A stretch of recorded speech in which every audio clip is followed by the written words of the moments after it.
Welcome to Madame Raven's. This way to the library. She's been expecting you.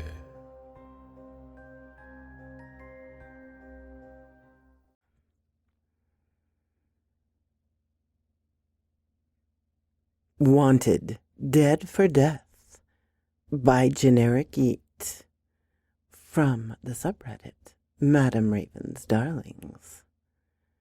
He's holding the vial in his hand. It's filled with nothing. To me, I can't see anything, but they say it is filled with God's blood. He wants me to drink it, so God's presence may enter my body and clean me. Oh, what strange thoughts come to mind when I look upon the vial. I hold it in my hands, the hands that found themselves to their doorstep, that knocked against doors and windows, the hands that killed. I would be clean if I took this offer. He nods, reassuring me it won't be painful. It would be like being reborn again. He offers it to me again.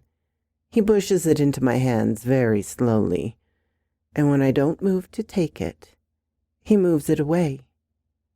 Maybe today isn't the right day for this. Tomorrow would be better, unless you want it now. I peer into the transparent gloom of the vial and feel how smooth it is, like a clean countertop. Almost feel slippery. If I were to glance upon the insides, I can almost somehow make upon a small little particles suspended within.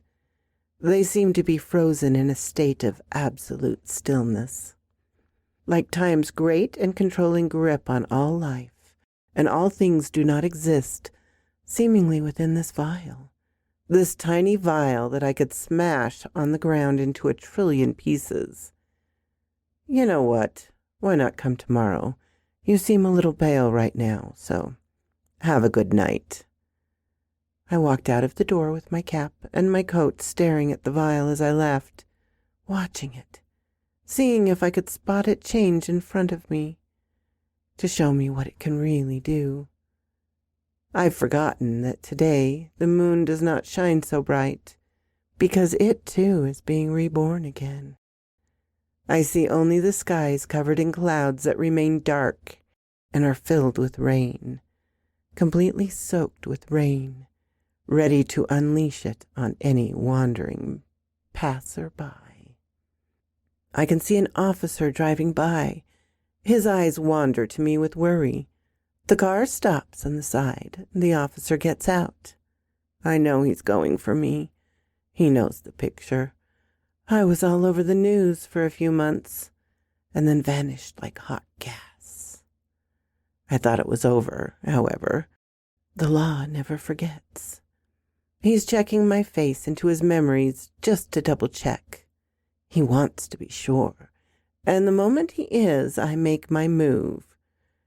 He's now reaching for his gun. I know it, or maybe a taser, whatever it is, but I'm on him with my fists, throwing as hard as I could.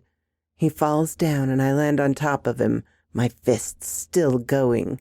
He's bleeding from the nose and he's got a purple bruise rising, looking dark and ugly like the color of an eggplant. He's trying to call for backup, but I slam my shoe on his head a few times and he's gone. He's probably sleeping somewhere above me, wandering through dreams so fantastical that only the mind could conjure. While he does that, I'm gone. It's the next day and I'm back at the door. I cover my mask and bow low whenever someone wanders by. I don't want to be seen by anyone.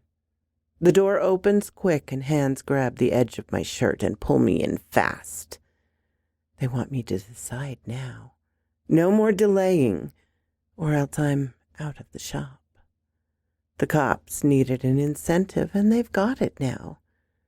One of theirs downed by some vicious criminal, and now they aren't holding back. What's it going to be, the vial or getting the frick out? Answer me, he cries. You nearly killed one of them yesterday, and now the whole city is enraged. What were you thinking? The vial dangles from a chain. Its contents remain frozen. He's yelling about them searching his place after I leave, so he's going to move. If I don't take it, I lose the vial. The vial continues to dangle from the chain like a heavy ruby. It's magnificent. The more I look at it, the greater the need to drink it. I asked for it, and he sighs. Make it quick and get out of here. I take it into my hands, fumbling with the cap that holds it and brings it up to my lips. He's packing bags and suitcases, shoving cages filled with enraged beasts into trapdoors and the sides of the walls. Go on, he says. Drink it. I'm watching time itself spill from the vial, finally free, and I consume it now, my body replacing the vial as another gauge. It's only for a moment before I notice the hair falling, graying hairs and my skin wrinkling and becoming loose, my body slowly failing as 300 years of time trapped in the vial comes free at last to do whatever business it has. And it does so with me. I'm grabbing at the vial, the empty vial, but it's all in vain as my body dissolves, becomes nothing but a few bones on the floor, and my mind sends one final message. Death has come. So quoth this raven.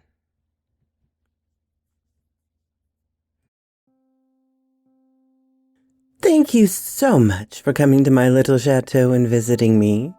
It means so much. It would mean so much more if you would subscribe and like the video. And please come again. I'll always have tea and cookies for you. And special thanks to my Patreon supporters: Ermin, Darren and Jennifer, Laura, Mutant Artificial Intelligence, Tabby Cat, Robert, and of course to Charlotte Emerson and Cortez Williams.